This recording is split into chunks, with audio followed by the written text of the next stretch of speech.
Today, I have Shawn, the COO of Center of Family Love, or affectionately called CFL.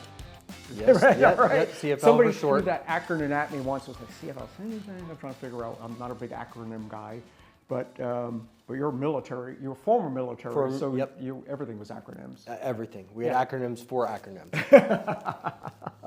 So, what is the Center of Family Love? Kind of bring me up to speed on what that is. Yeah, so we're based in Okarche right now. The Center of Family Love provides quality lifetime care for adults with intellectual disabilities. So we currently have 130 adults broken into ICF and group homes. So we have a full spectrum of acuity levels, and we really take pride in developing each individual to be the most that they can be with their God-given talents and allowing them to thrive. And we do that through programming support and through vocational development into actual careers. Now, do they live on campus or do they go home each night? Nope, they live on campus. Oh, really? I yes. didn't realize that. Yes, so it's a residential facility, and so the ICF, the Intermediate Care Facility, provides round-the-clock nursing care for the more profound diagnoses.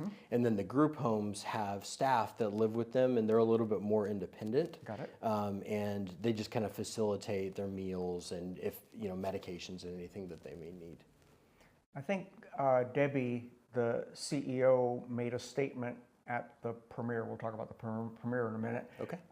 It was to remove the dis from disabled. And I thought that was like, wow.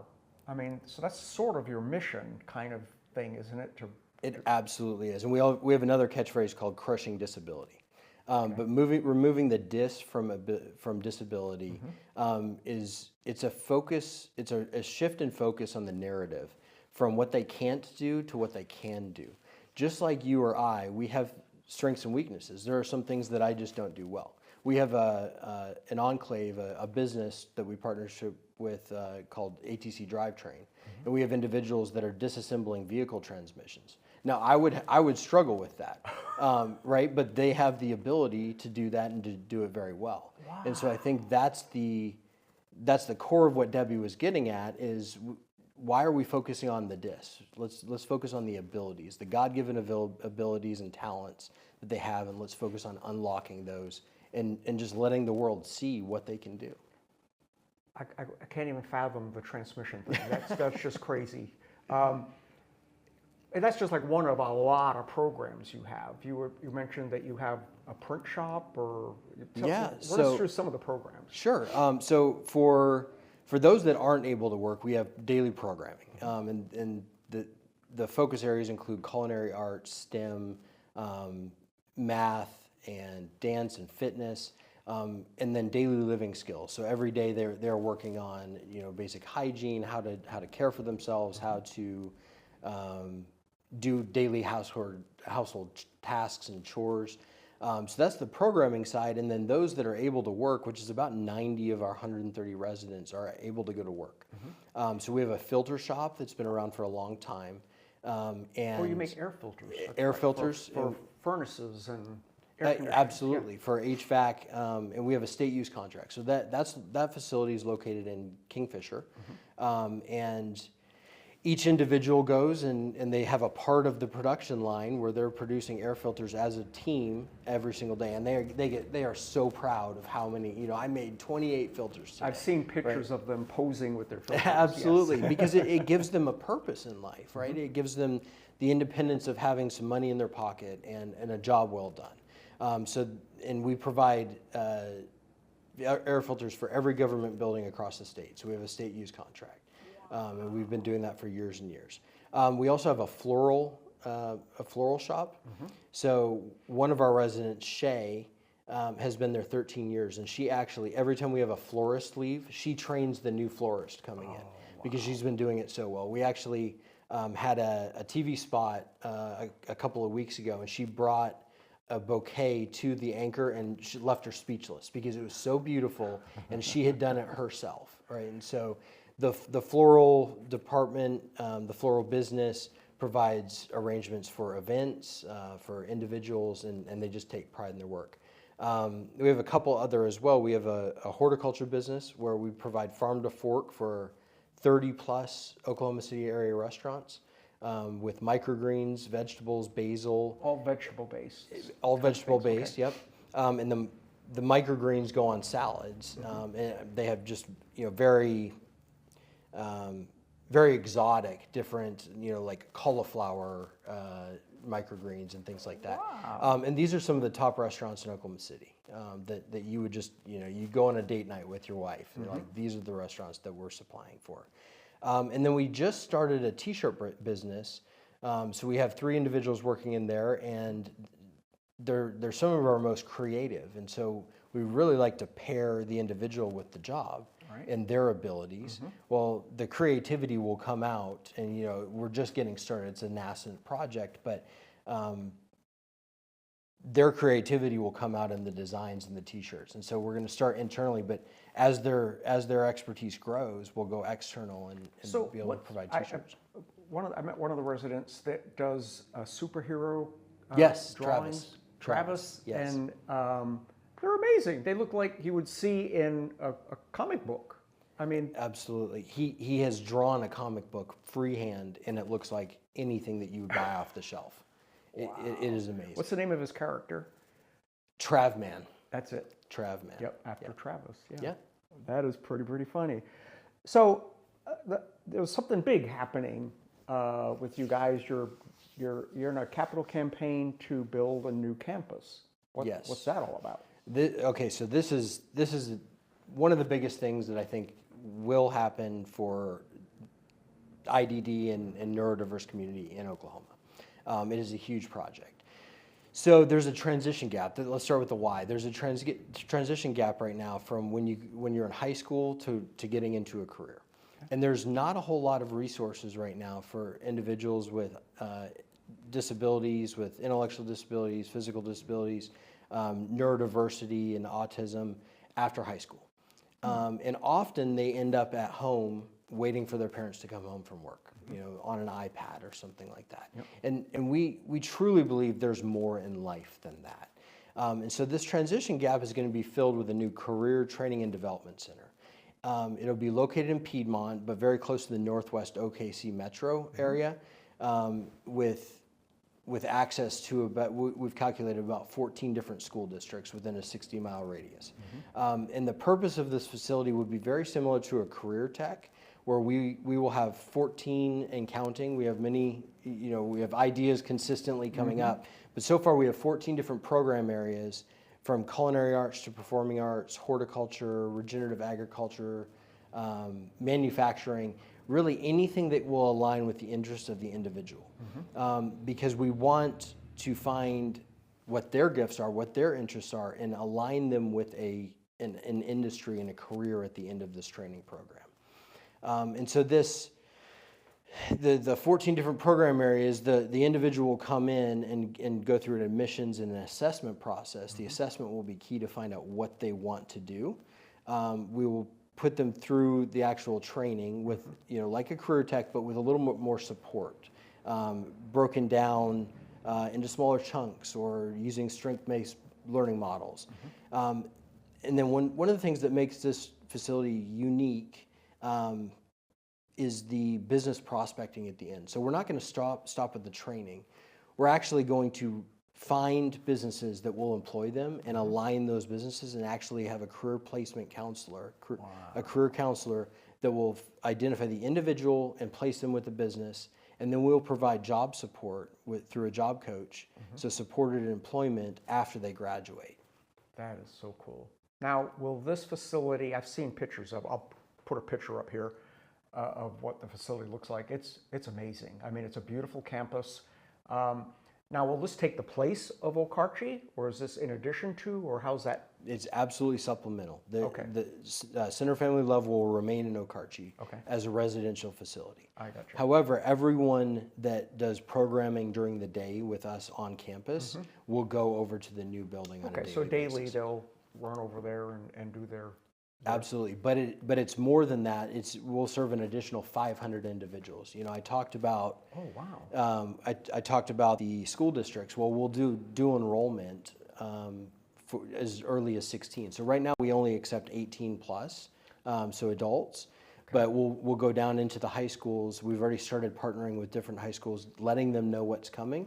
And so these individuals, up to 500 at a time, so annually we could turn over hundreds of individuals as we graduate them and provide space for the next group coming up. Wow. And so we calculated a 60-mile radius, which seems like a lot of space, a lot of travel time. But we will have transportation nodes that go out every single day and meet, at car share, at carpool places located throughout the metro and the rural communities. So it will shorten the time that guardians and parents and caregivers need to drive. They'll spend more time actually doing their thing rather than... Exactly, and they'll be able to go to work while their student goes to class every day. Okay. So recently you had a premiere. I guess a lot of us call it a movie, but it was a documentary about, if you didn't see it, we did a full-page spread in our Kingfisher magazine, and it was a lot of fun.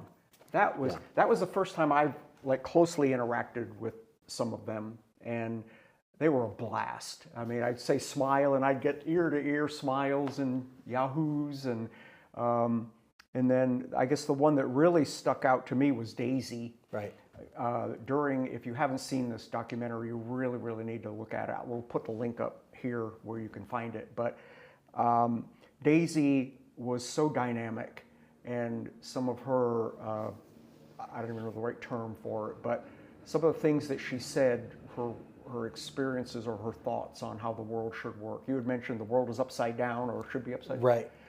What if the world were upside down? The profound statements that the residents have every single day it makes you rethink, again, the out of the disability. It makes you rethink the world. Yeah. And you mentioned how much fun you had. That if you ever have a chance to get out to the center, or your viewers get a chance to get out to the center, it will change your life. Yep. Because the love that you walk into a room and you're a superhero. Yeah. The love that emanates from the residents. This is their family. We will often see residents that will go home for a weekend with their family. They won't want to stay anymore. They're ready to go back to their family and their friends at the center. And so the documentary premiere was in Oklahoma premiere. Yep. So this documentary started as a small idea a few years ago that has transformed into a film that's won 25 plus international and national awards. And the reason is, like you mentioned, Daisy, it's told from their perspective, and it's told from the struggles that they've overcome, the pain that they've gone through, but also the goals that they've accomplished and how they've been able to thrive through things that the center and other organizations have been able to do. And the critical piece about the documentary is that it's changing the narrative. We've got to change the narrative from what they can't do to what they can do. And it will change the trajectory of individuals just like you or I that have dreams and goals and God-given talents, and give them the opportunities that are closed right now. We will open them with this new career training and development center. We will open new doors. Yep. It was pretty neat. I'll say it again, if you get the opportunity to see this documentary, it was amazing. It really was. It was eye-opening to me, and I have special needs family members, and it was like, wow, I didn't, to hear them say it in their words, it was pretty neat. It wasn't a narrator saying what, somebody wrote down. It was hearing it actually from them. So I guess your mission and purpose is to offer this at no cost. That's How correct. does that work? So we're a nonprofit, Okay. And we have a significant deficit every year that we have to fundraise for. So we have upcoming events like the gala on June 7th. With tickets are on sale, sponsorship opportunities are available still, and it's a party. It is not your run-of-the-mill gala. It raises $1 million plus every year, which I believe is the biggest in Oklahoma. And it's there's live auction, raffles, cash raffle, and the biggest hit is the resident performance. So every year we have residents come and greet the attendees, and then they do a performance of some kind. And we have a really special one planned this year. That is cool. And where is this? Where are they going to? That's at the National Cowboy Heritage. Oh, it's at downtown. Okay. Yes. In Oklahoma Yes. City. Oh, Yes, Oklahoma City. that's a really neat venue then. Yeah. Okay. So, and then, there's we have volunteer opportunities for those that can't attend. We set up the day before and the day of, and so there's tremendous opportunities to be involved with our organization, and the donor base is fantastic, and that's the nexus of the crux of your question is how does that work? How do we provide all of these services at no cost? And a lot of it's fundraising, but we also have a robust and trying to grow a more robust volunteer program to help us offset costs. And so for volunteers and even for future staff members, we want them to understand, to come out to the center, to see the love, and just to understand that this is a mission in life. It's beyond pay, and it's beyond your normal efficacy that you get out of something. It's something that really gives back to you. It says here, leader development with veterans. What is Yes. So for our new facility, every individual will have a leader development class of some kind. And one of the ways that, you mentioned that I was former military, and we have organizations like the Elks that are very much involved in service and love this program. In fact, they've helped start to financially sponsor it. The idea is that veterans have all this leadership training, and we need leadership training, whether it's daily living skills, independence, how to be professional in a workplace. And so we can create this mutually beneficial relationship between veterans and the students at our new facility. Wow. What an amazing program. I've driven through Okarche a billion times, and I see the sign, and I didn't realize what was there until one day I actually turned right and went down and said, "Oh, this is like a whole city in here." Yeah, it's a campus. It's pretty neat, like a small university kind of campus. Absolutely. Get the opportunity, head west out of Okarche there where the sign is, and it's across from the cinnamon roll place. The Tower Cafe. Yeah. Tower Cafe. Yep. Good landmark. And you mentioned a moment ago, if I can, the new facility is beautiful. You've seen the pictures of it, and we mentioned the Center Family Love campus. Well, we want the new campus that will be supplemental to also be beautiful, because that's what they deserve, right? You wouldn't want to send your child to a rundown location. You want it to be new and fresh and a college campus feel, and that's what we're looking for, because they deserve to go to college. In fact, our residents now are talking about when do they get to go to college.